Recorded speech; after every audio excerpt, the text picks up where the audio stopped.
So string యొక్క length for example నేను ఏ equal to data science అని ఒక స్ట్రింగ్ తీసుకున్నాను. ఎప్పుడైనా గుర్తుపెట్టుకొని మీరు ఏ ఈక్వల్ టు ఏదైనా ఒక వేరియబుల్కి డేటా టైప్ ఇచ్చినప్పుడు ఫస్ట్ అసలు అది ఎలా సేవ్ అవుతుంది మెమరీలో, save in the memory, temporary మెమరీలో ఎలా సేవ్ అవుతుందో చెక్ చేసుకోవాలి. Let's say a equal to I am going to open a box DATA space SCIENCE. So every character ఒక బాక్స్లోకి వెళ్ళిపోతుంది. అయితే ఇక్కడ మనం లెంత్ కనుక్కోవాలి. నేను సింపుల్గా ఫర్ లూప్ రాస్తాను.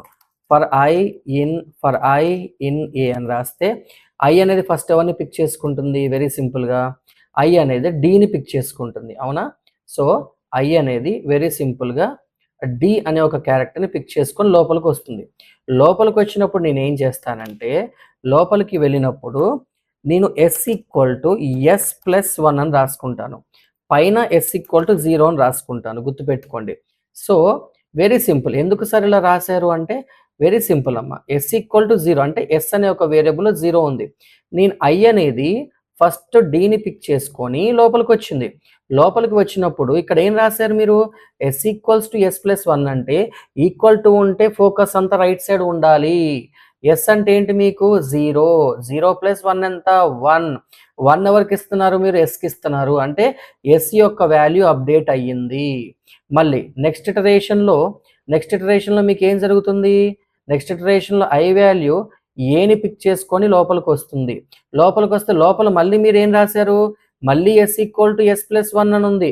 కానీ ఎస్ అంటే ఏంటి? ఈసారి 0 కాదు, అప్డేట్ అయింది 1. 1+1 ఎంత? 2. 2 ఎవరికి ఇస్తున్నారు? ఎస్కి ఇస్తున్నారు. ఇప్పుడు ఎస్ ఎంత అయింది? 2 అయింది. నెక్స్ట్ ఇటరేషన్లో మళ్ళీ ఏం జరుగుతుంది మీకు క్లియర్గా?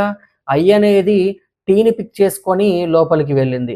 లోపలికి వెళ్తే మళ్ళీ S=S+1 ఉందమ్మా. కానీ ఎస్ అంటే ఏంటి మీకు? ఈసారి 2 + 1 అంటే ఎంత? 3. 3 ఎవరికి ఇస్తున్నారు? మళ్ళీ ఎస్కే ఇస్తున్నారు. సో ఇక్కడ ఏంటమ్మా? 3. నెక్స్ట్ టైం ఏంటి? మళ్ళీ ఏ పిక్ చేసుకుంటుంది, మళ్ళీ లోపలికి వెళ్తుంది. ఈసారి ఎస్ ఎంత అవుతుంది? 3 + 1 4. ఇలా ప్రతి ఇటరేషన్ రొటేట్ అయ్యి ఎన్ని నెంబర్స్ ఉంటే ఎన్ని క్యారెక్టర్స్ ఉంటే అన్ని టైమ్స్ మీ ఎస్ అనేది అప్డేట్ అవుతూ ఉంటుంది. సో క్యారెక్టర్స్ అన్నీ అయిపోయిన తర్వాత ఫర్ లూప్ అనేది అయిపోతుంది. సో ఇక్కడ ఏంటి మీరు చెక్ చేసుకుంటే ఫర్ లూప్ స్టార్ట్ అయ్యే ముందు ఎస్ వాల్యూ 0. ఫర్ లూప్ ఎన్నిసార్లు తిరుగుతుందో తిరిగిన ప్రతిసారి నేను ఎస్ వాల్యూ అప్డేట్ చేస్తున్నా కాబట్టి ఫైనల్గా నాకు ఎస్లో ఏముంటుంది? లెంత్ ఉంటుంది. ఎంత వచ్చింది? నాకు 12 వస్తుంది. చూసారా, నేను అసలు లెంత్ అనే ఫంక్షన్ యూజ్ చేయకుండానే సక్సెస్ఫుల్గా ఒక క్యారెక్టర్స్ ఎన్ని ఉన్నాయో కనుక్కున్నాను. సో ఇలా మీరు లూప్లో ఈజీగా ఇంక్రిమెంట్ అనేది చేసుకోవచ్చు.